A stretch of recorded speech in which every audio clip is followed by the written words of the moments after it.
Welcome to SNG. Finally to this fourth video of this kicker cover bushing. So we're going to get ready to put the actual kicker cover back on, and this will be the end of this one. I'm also going to use, I kind of did two things in the kicker cover. One was to change the bushing of the kicker cover, but while I was in there I also changed a starter gear, so that'll be another video, and I'll use this same video to put the cover back on. So if you see this one twice, that'll be the reason why. And hell, if you've already subscribed, thank you very much. If you haven't, consider it, and we'll jump right on this thing and get it done. So thank you. Next is I am going to take my gasket. Zeus must hear something out there.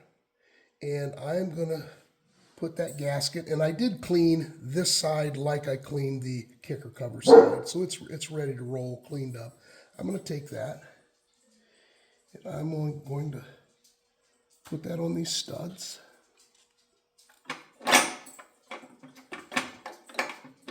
It's my clutch release lever.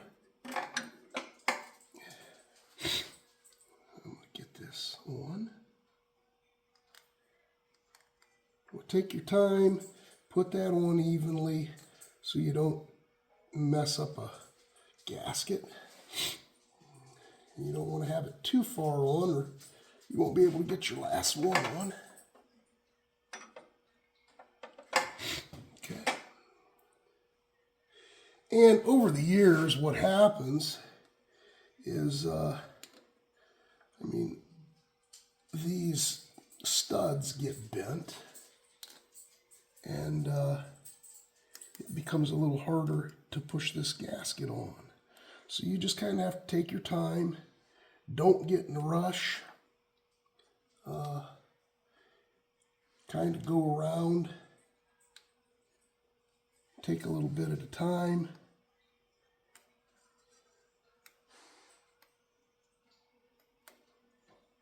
And you can't put this on backwards. There you go. So I've got that on. This is the side that I put my sealant on. I've already been in here. I cleaned out everything. I inspected everything. I wiped everything down. I'm going to now take my kicker cover that I had clocked in the previous video. And what I want to do is I want to temporarily put the kicker on. So this is the indent that the bolt comes through. So I'm going to put this kicker like this.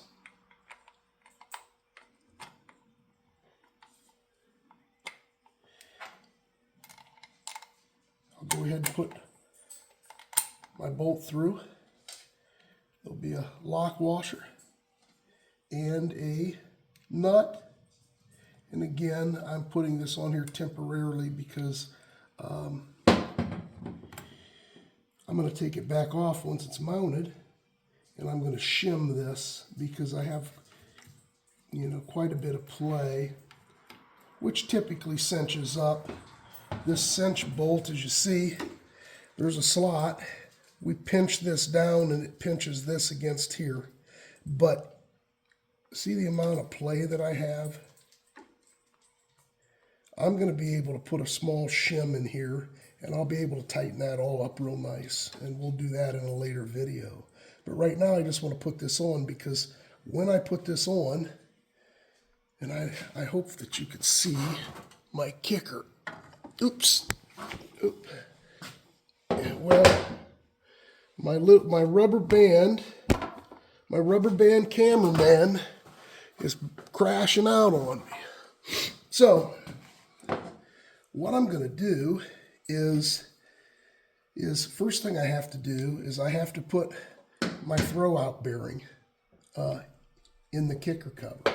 So this is an old school throwout bearing, which from what I hear are pretty nice little things. So I'm happy that was in there. I'm going to put a little 60 weight oil, which I already have, but I'll give you an idea what I do. You know, and I put some on this side too, but I've got that going. I also might as well put a little bit in here on the throw out fingers.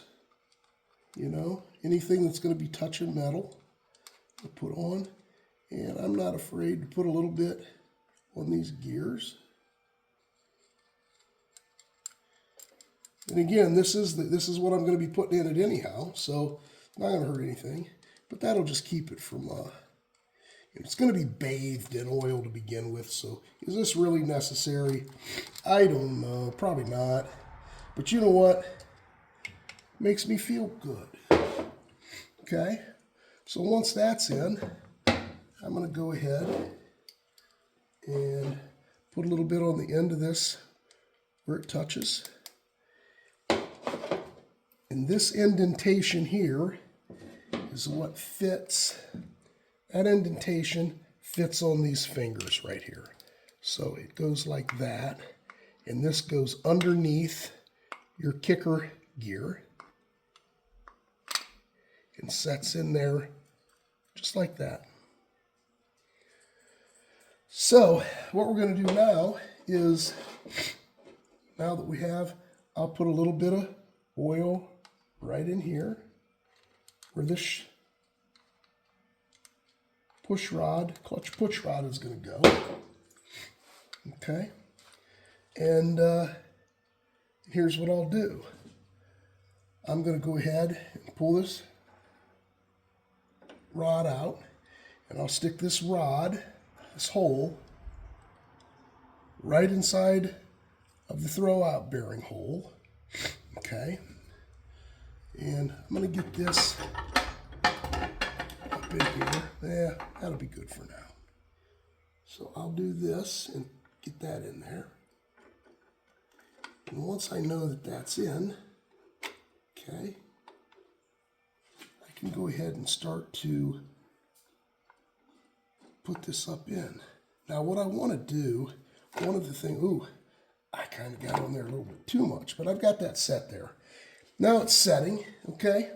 That's fine. I want to make sure that this can go on here and I don't have any issues. So I'm going to put that on for now. And then let me make sure you can see what I'm doing. Okay.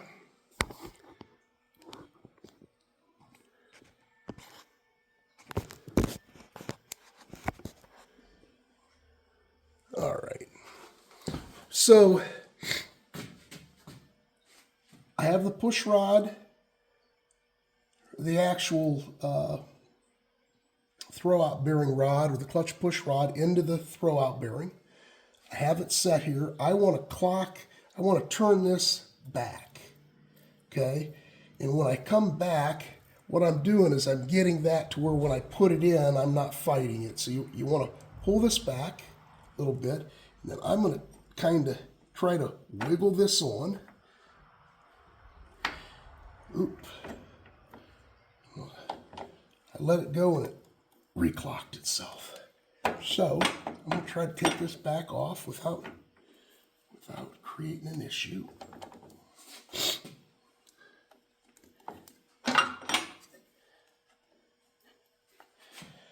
Okay. So I'm a little bit cocked. Go. These studs aren't always perfect, like I said. So sometimes you fight this. So I want to clock this back, okay?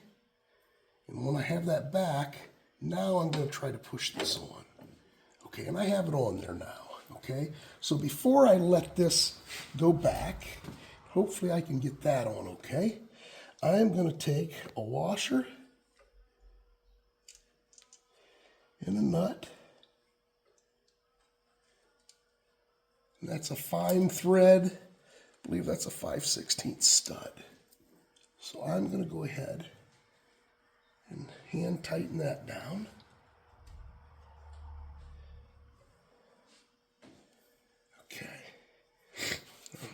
hold this, let this up. I'm going to take another washer.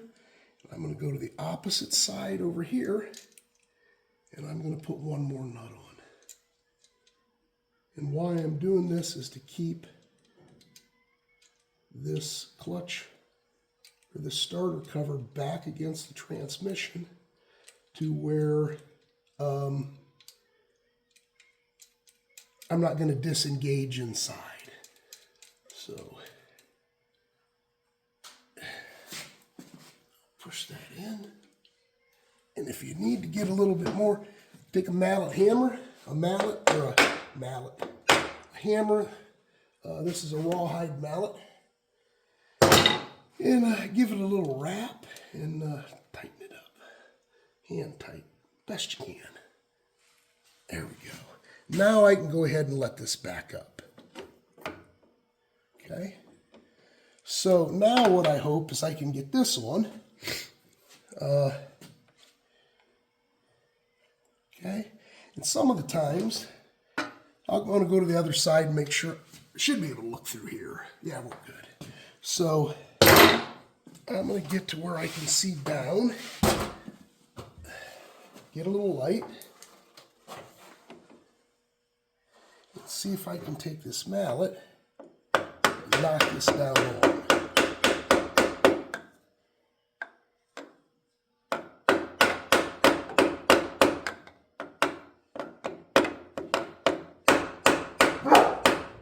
And I did go down on, so I can use the nut to cinch that down on. So I'm happy with that. That's on. So what I'll do next is I'm going to cinch these two down. And I am not going to go crazy cinching it down, and I'll tell you why here just in a second.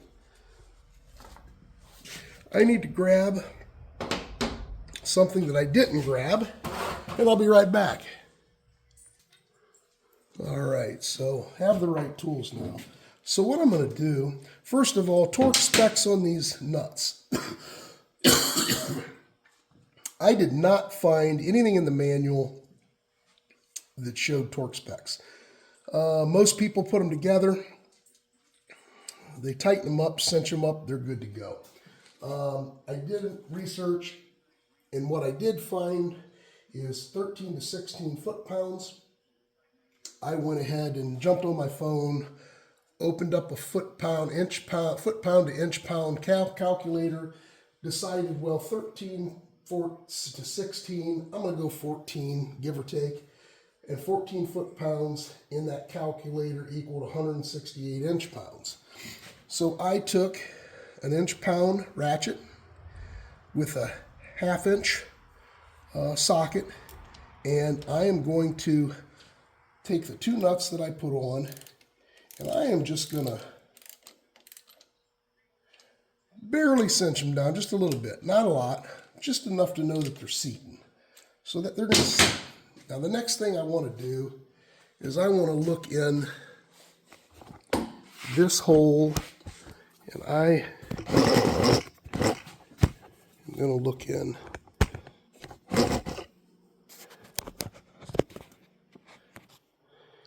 this hole right here.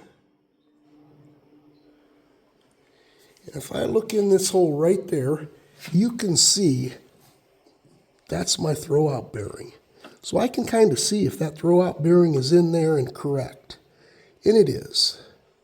So I do have my spark plugs out. So what I'm going to do is I am going to give it a couple kicks and just make sure that all my gears and everything's working. Nothing's binding. The spring brings my kicker back up. And if all of that happens, I'll go and I'll start putting the nuts on. So let's see. I think I'm in gear right now. And I don't have this clutch. I don't know that I can. Here's what I'm going to do. Make it easier on myself. I'm going to lift this frame up real quick, make it easier on myself. Just 1 second. Okay, I have everything disconnected on the other side, so it wasn't real easy to just throw it into neutral. So I put this stand underneath it, lifted the back wheel off of the ground, and now I'm going to try and see if everything is meshed together, clocked right, do I have any issues, etc., etc. So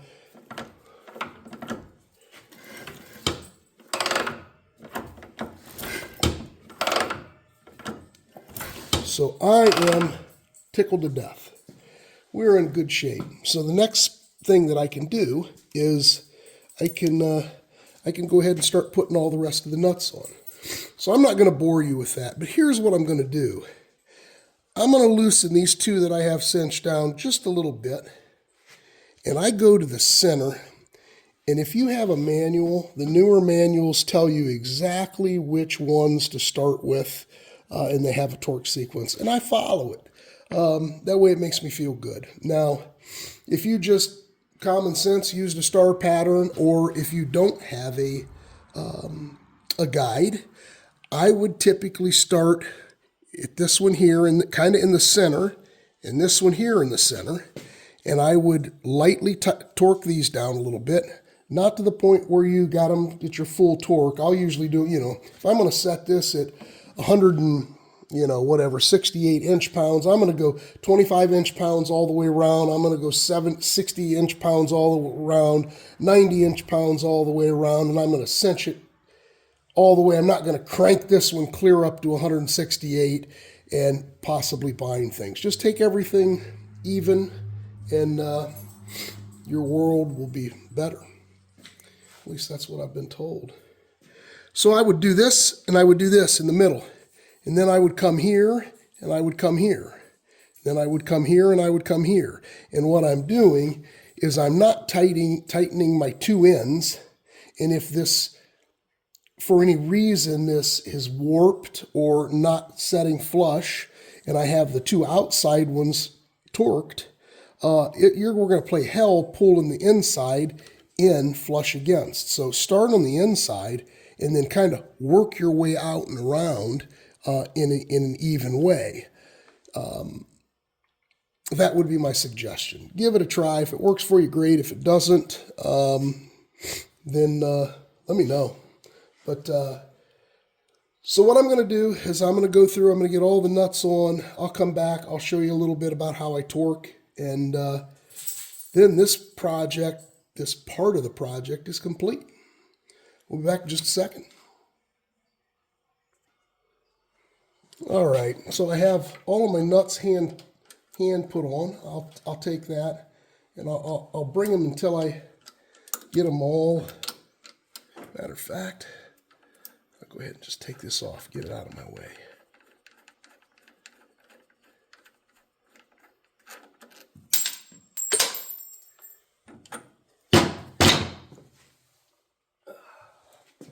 Make it a little easier on myself. Probably need a little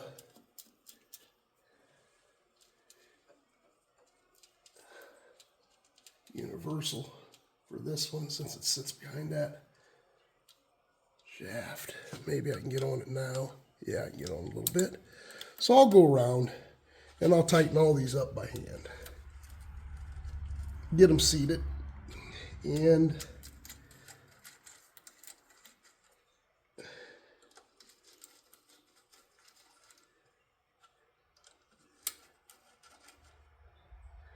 once that's done, I already have my torque wrench set up for 168 inch-pounds, which is about 14, give or take, foot-pounds.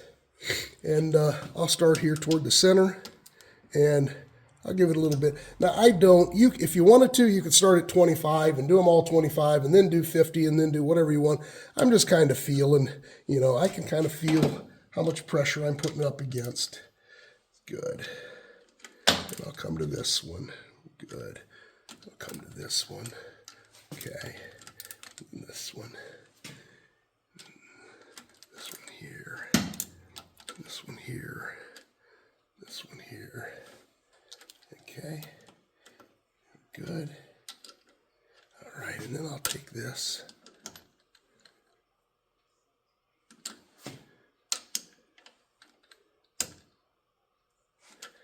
Okay.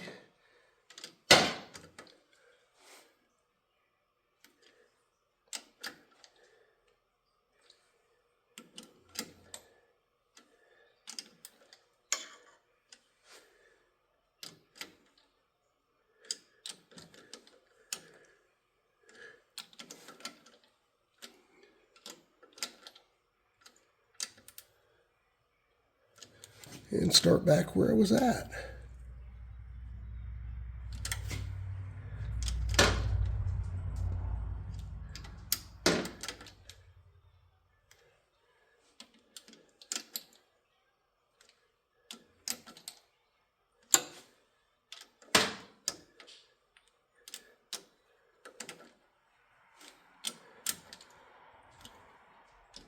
I think I already hit that one. I did.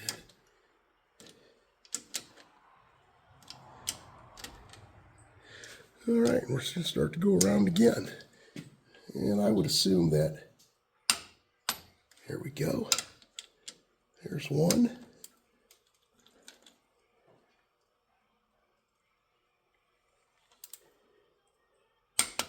There's two. 3. 4. 5.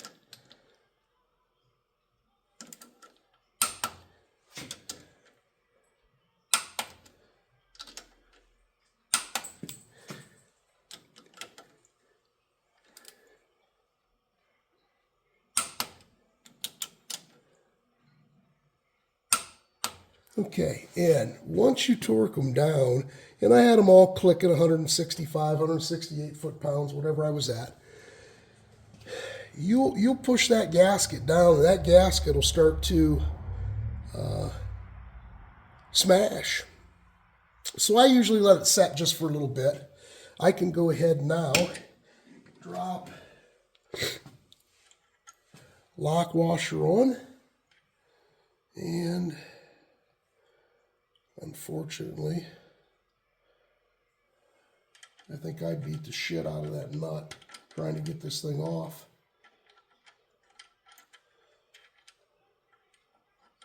Which I shouldn't have done.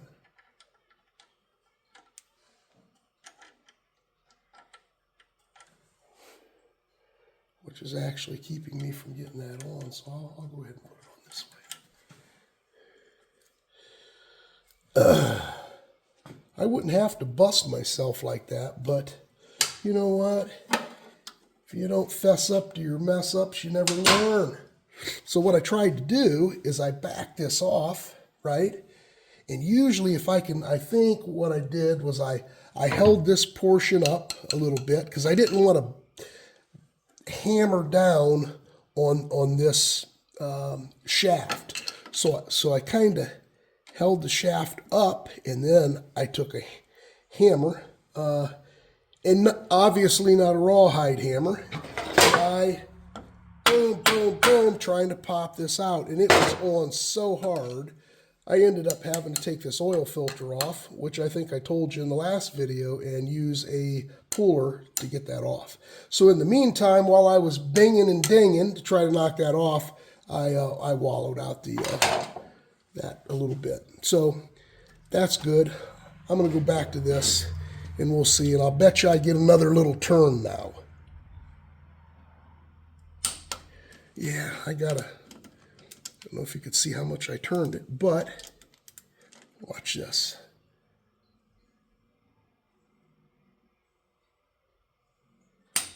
That's how much that gasket collapsed.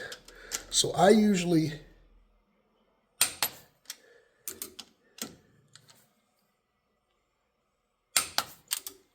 let it set for a little bit and go around it one more time.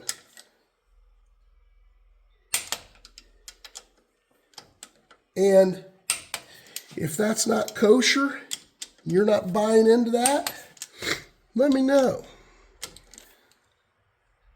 That's just what I do. And I'll tell you, it does work for me. I haven't had any issues.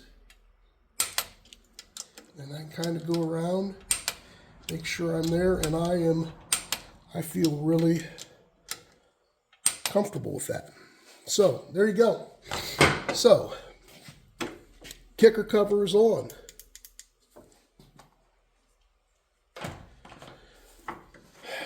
Gears are changed. Bushings are changed. Everything's cleaned up. I'll need to tighten this up, and then we'll start going. So another thing that's happened since and it's happened a couple times, and all Harleys do it. They oil sump, and maybe we'll talk a little bit about oil sumping someday. If you can see that puddle of oil right there, I was kicking it over a little bit, and what'll happen is from your oil bag here, or your oil tank, whatever you want to call it, you will come out, you will start to, there's a spring and a ball back in here that seeps, and that oil gravity will come down into your crankcase, and once it fills up so much, it'll spill out your breather, it'll spill out a seal that's bad, etc., and you'll have oil all over the place, and you'll think your engine's blown up or you cracked a case or something. In reality, hey, it's a Harley Davidson. So there's tricks to polish those balls, fix those seats, change the springs, and for me to get that, I'm going to have to take off my regulator. I'm going to have to take voltage regulator. I'm going to have to take off my oil tube. I have to drain the oil that's in it. I haven't done that yet. And take all that off to where I can get to it. And I'm so excited to get this thing fired up. I think, just do it later. But I'm this far. It's still winter time. Hell, it's 10 degrees out. So 15 degrees, 13 degrees. I might as well do it up. So next will be, I don't know, we'll put the exhaust back on. We'll get the linkered carburetor on. We'll have to drop the wheels off, check the brakes, brake shoes, and go from there. So, yippee-ki-yay.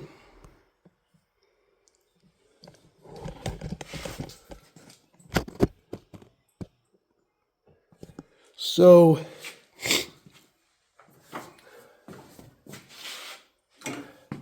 thanks for hanging out. Been a long video, but I've learned a lot. Hopefully you have.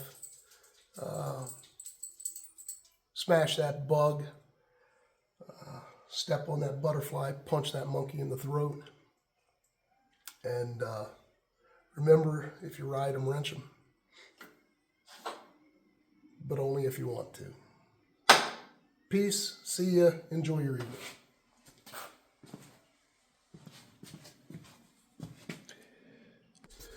Welcome to SNG. Finally to this fourth video of this kicker cover bushing. So we're going to get ready to put the actual kicker cover back on, and this will be the end of this one. I'm also going to use, I kind of did two things in the kicker cover. One was to change the bushing of the kicker cover, but while I was in there, I also changed a starter gear. So that'll be another video, and I'll use this same video to put the cover back on. So if you see this one twice, that'll be the reason why. And hell, if you've already subscribed, thank you very much. If you haven't, consider it. And we'll jump right on this thing and get it done. So thank you.